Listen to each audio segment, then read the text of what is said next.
Hi everybody, it's Tatiana, and I wanted to come really quickly to do a wrap up of the rest of the books that I read in January outside of what I read for the Battle Books Readathon. At first I was not going to do this. I was just going to do a wrap up for January and February at the end of February. However, February is looking a little deep. So we're going to talk about the 4 other things that I read in the month of January outside of the Battle Books Readathon. The first was an audiobook, and that was Born of Betrayal by Sherilyn Kenyon. It is in her The League series, I think it's what it's called, and it's book number, I don't know, 11 in the series. I really enjoyed this series. I've said before, if you're new to my channel, first of all, if you're new to my channel, hey, thank you for subscribing. And I just hope you like what you see. But I love listening to Sherilyn Kenyon novels when I go on road trips, because they are just really enjoyable novels with a decent backstory for some of the characters and a good amount of action, so it's not like a boring lull. Anyway, yeah, I read that, thoroughly enjoyed it. This one had a lot more humor, along with some of the seriousness of what was going on with the characters. There's a lot of conflict that have to do with racism, sexism,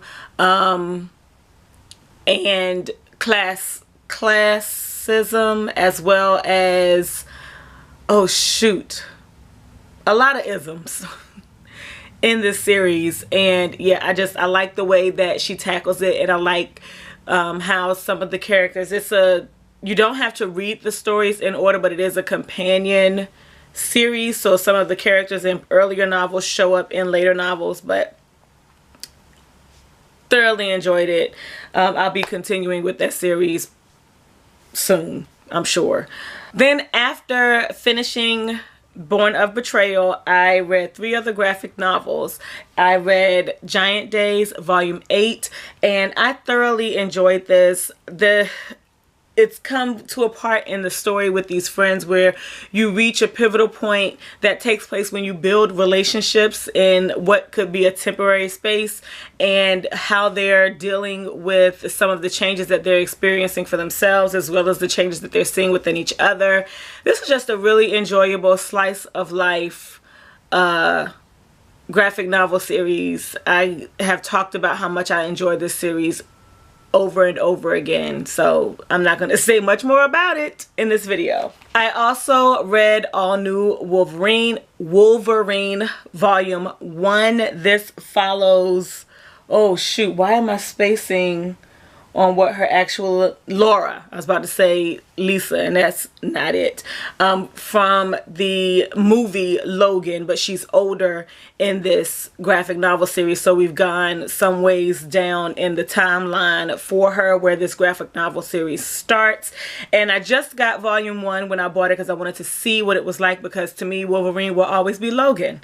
But I really did enjoy this, and where they are taking Laura's story, and what is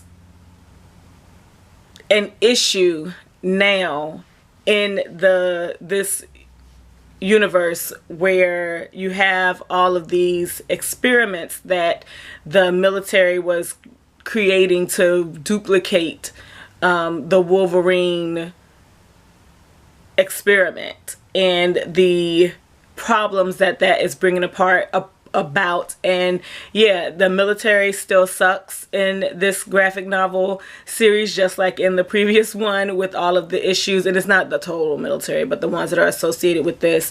And yeah, I just really enjoyed how this story went. I think they did a really good job with this, because this could have gone way left for those of us who have been fans of Wolverine as Logan for decades. So I think they did a really good job with this. And then the last graphic novel that I read was Think Tank Volume 1. This is by Matt Hawkins, who is the writer or contributor to the Injection series. I think, no, yeah, is it Injection or Crud, or it's The Tithe and Postal. One of those, or multiples of those. But this kept getting recommended to me on Amazon because it has to be The Tithe and Postal, because I was ordering, or had ordered The Tithe and Postal. So anyway, this is a science fiction graphic novel series that follows an adult who works at a military base to create weapons, different kinds of weapons for the military to use. And the area that he works in is the think tank. Like, his brain is basically the think tank. And I am very shocked at how much I enjoyed this graphic novel for more than one reason. Number one, it's very wordy, and it's very it doesn't hold back on the scientific explanations of some things.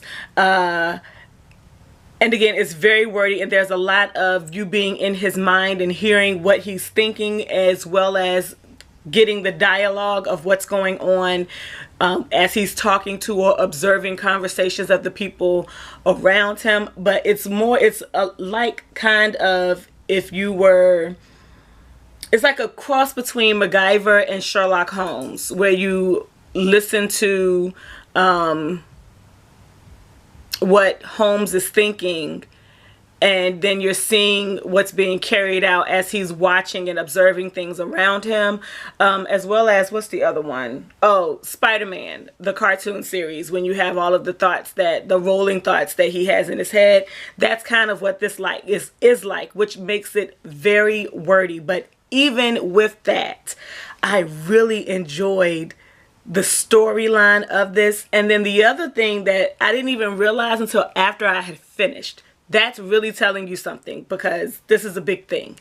It is in black and white with some sepia tones thrown in. And no, there are no sepia tones. There are no sepia tones.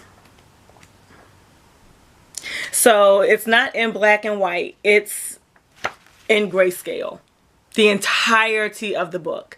And for those of you who don't, or who are newly subscribed or have forgotten from 2-3 years ago when I said this, I love anime, but I don't read a lot of manga, because comics need color for my brain to like absorb and take in all of the detail in the pictures, as well as what's going on in the story. I just enjoy comics with color.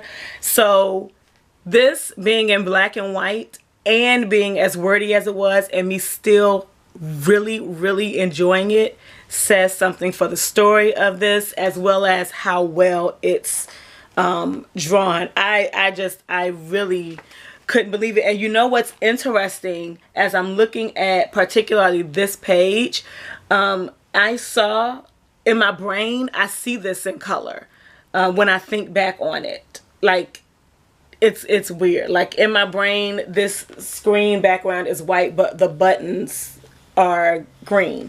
It's really, really strange. But yeah, I thoroughly enjoyed this and look forward to getting volume 2. I don't think I have it yet. That's bad when I don't know.